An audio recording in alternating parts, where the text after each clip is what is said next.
Hello, and welcome to this week's Halloween edition of Wildcat Watch Live. I'm Stefan Johnson. I'm Mimo Cricchio. I'm Brendan Garrity. And I'm Catherine Boyarski. What a weekend we had here. How about that winter snowstorm that swept through most of the East Coast? I think it's crazy that we have snow and October isn't even finished. This is going to make for one very long winter that we have. Yeah, absolutely. I mean, in terms of even before Halloween, I can't even remember the last time they even did that. I think a lot more snow than we expected. I think it was the 1970s, the last time that Philly got snow in October. So this was definitely a freak storm. Pretty ridiculous. Well, Brendan, though, you talked about Halloween costumes. I want to hear what everybody was for Halloween. I was Goose from Maverick. My friend was Maverick, and I was Goose from Top Gun. Oh, very nice. I was a Reno 911 cop. I was Red Foo from LMFAO. Nice. And I was a knight in shining armor. Oh, well, second nature for you, Brendan. Yes, absolutely. Good work, definitely. You know? Good stuff. Very nice. Well, of the teams that had to tough it out this weekend through the brutal storm on Saturday was the football team. Let's send it over to Mimo now with some highlights about the football game and also the highlights of the rowing team. Mimo? Thank you, Stefan. Well, guys, as you've seen this year, it seems that each week this season there has been some new obstacle that the football team encounters that gives them a terrible fit. However, this past Saturday, the Wildcats may have experienced their worst foe yet. Not in the number 8 Maine Black Bears, but in the wrath of Mother Nature. A mixture of snow, rain, ice, and freezing temperatures barraged Villanova all day long and did not help them overcome their visitors from Orono, losing 41-25. For the Black Bears, quarterback Warren Smith had a remarkable day, finishing 17 of 22 passing for 251 yards and 2 touchdowns, as well as rushing for 74 yards and 1 score.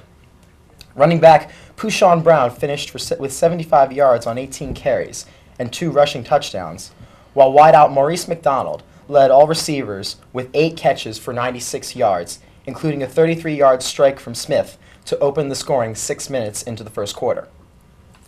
Although Maine had a solid showing from their offense, Villanova certainly had their most success all season moving the ball, led by freshman quarterback Chris Poloni, who went 10 for 20 with 198 yards, 3 scores, and 1 interception.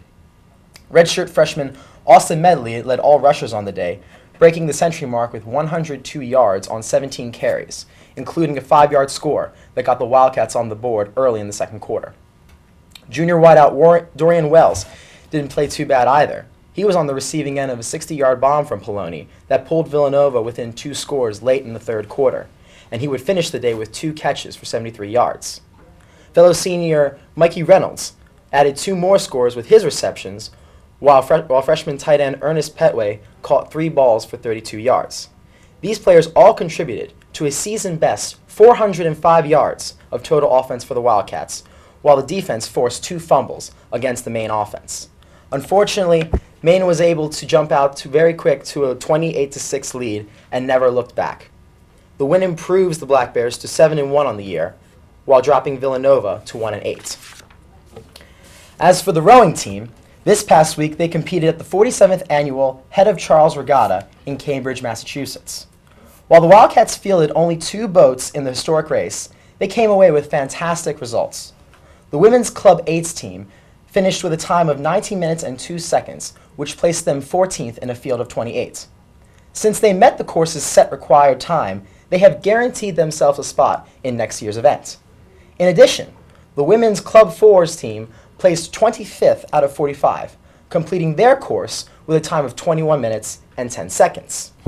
The teams then returned home to Philly for the weekend, where they participated in the Head of Schuylkill Regatta.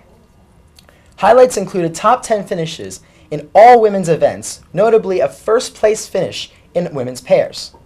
Meanwhile, our men's team placed 13th out of 28 in the Open Fours and 26th out of 40 in the Novice Eights. Congratulations to the rowing team on a successful week of racing. Now we're going to send it over to Brendan, who I believe you're going to tell us about cross-country and women's volleyball. Is that right? Yes. Thanks, Mimo. Well, 'tis the season once again. No, not for Christmas yet, but it was, in fact, Halloween weekend. The surprisingly winter wonderland weekend caused many students to remain housebound. However, it didn't stop our men's and women's cross-country teams from racing. Beginning on Friday, junior Arian Newts on the women's side finished as a runner-up with a time of 17 minutes and 30 seconds on the 3-mile course at the Haverford Invitational. This was Newt's first race of the season, in which she was followed closely behind by junior Megan Smith, who finished in third place with a time of 17 minutes and 46 seconds. Sophomore Mary Bowie also was among the leaders, as she completed the race in a time of 18 minutes and 31 seconds and ended up in fifth out of the field of 77 runners. Smith and Bowie each lowered their times from the season-opening Mainline Invitational held at the same course at Haverford College last month. But did the women's team stop there? Of course not. In fact, senior Sheila Reed and Bogdan Mimic led the Villanova women's cross-country team to its fourth consecutive Big East title. Head coach Gina Prokashko was very pleased and said after the game, quote, "It took a complete team effort for us to win today, and that's exactly what happened. Everyone had to set us up, and I'm so proud of our runners for getting the job done. It was a great team effort, and that's what makes this championship so fulfilling for us." End quote. Now for the men's team, junior Alex Tully crossed the finish line with a time of 19 minutes and 45 seconds and rocketed to a 9-second margin of victory in the 4-mile race at the Haverford Invitational on Friday afternoon. Tully led a field of 110 runners, while redshirt freshman Brian Basili placed third overall with a time of 19 minutes and 56 seconds. Also, Joseph LaRusso came in fourth place. Similar to the women's team, the men's cross-country team also captured their fourth Big East title this weekend. After a fantastic win over some tough Big East competition, head coach Marcus O'Sullivan commented on the race, saying, quote, "We had to beat some terrific teams, but I knew that we had the talent to get the job done, and our depth and talent was shining today. I was worried about Louisville running on their home course, and about the strength of the other teams, but we had an unbeatable effort today." End quote. Senior Matthew Gibney finished with a time of 23 minutes and 41 seconds, leading the mark for the Wildcats on the 8,000-mile-meter course, while Keith Capecci was less than a second behind him, finished with a time of 23 minutes and 42 seconds. Congrats to both the men's and women's cross-country teams on their outstanding performances through bringing home 2 more Big East championships. Lastly, the women's volleyball team played a tough match over the weekend against Seton Hall. Junior Morgan Pekovic led the way with her 6th double-double of the season as she posted 20 kills and 15 digs.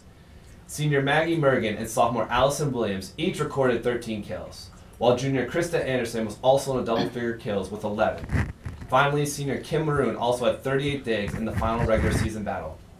The ladies had a great year, and we look forward to seeing them in action next season. And now for some men's soccer highlights, let's send it over to Catherine. Thanks, Brendan. This past Wednesday, the Villanova men's soccer team cleaned up against the Syracuse Orange. The final goal was scored in the last 54 seconds, and it put the end result at 1-0 Villanova. Senior Matt Margiotta shot the game-winning goal with an assist by sophomore Dylan Renna. Head coach Tom Carlin was very proud of this moment. He commented, "It's great to have a senior step up for us like that, and Renna did a good job of winning the ball and making a play." The Wildcats worked hard in the first half of the game, and even though the score remained tied at 0, the Wildcats outshot the Orange 9 shots to 5. The game allowed the men into the Big East playoffs with a little cushion from the win by 1. They went on to fight against both the Louisville Cardinals and the Elements this past Saturday. The game was already off to a rough start when the location was changed to Eastern University due to the severity of the spontaneous October snowstorm. During the Big East match, the Wildcats were unfortunately defeated by the Cardinals. Louisville scored a goal in each half of the game, and that put them at 4th place in the Red Division of the Big East. The boys had a tough time and played through snow, freezing rain, and sleet, but they did not give up. Head coach Tom Carlin said, "I've never been a part of a game with conditions like that. We weren't really playing soccer. It was more of a snowball fight. But the philosophy of both coaches is that we wanted to try to get this game in with the playoffs that are supposed to start Wednesday." Some of the issues caused by the weather included tricky conditions for the goalies. The slush and snow on the field made it difficult for them to control the ball in the net, and slippery fields for the rest of the team. The first half went to Louisville. They scored and outshot Nova 12-5. In the second half, Nova's defense held their own until the Cardinals' Nick DeLeon put one past us, making the score 2-0.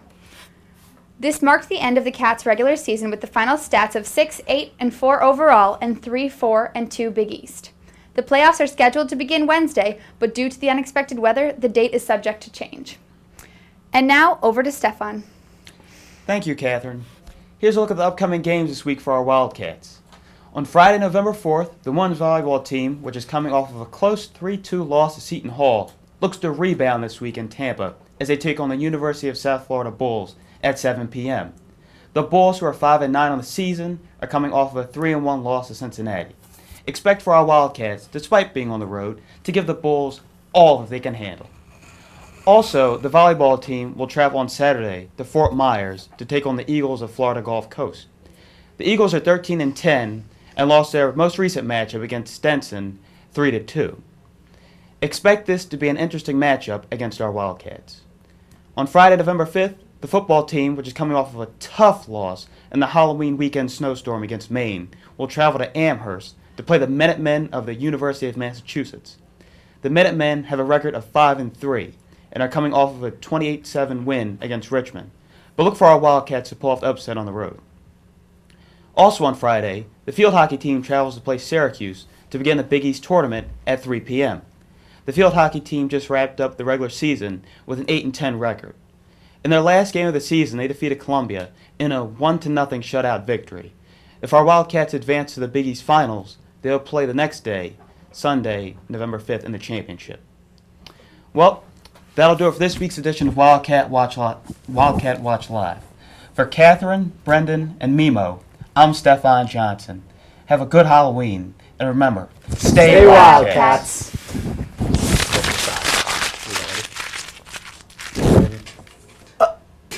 Oh, jeez. Oh.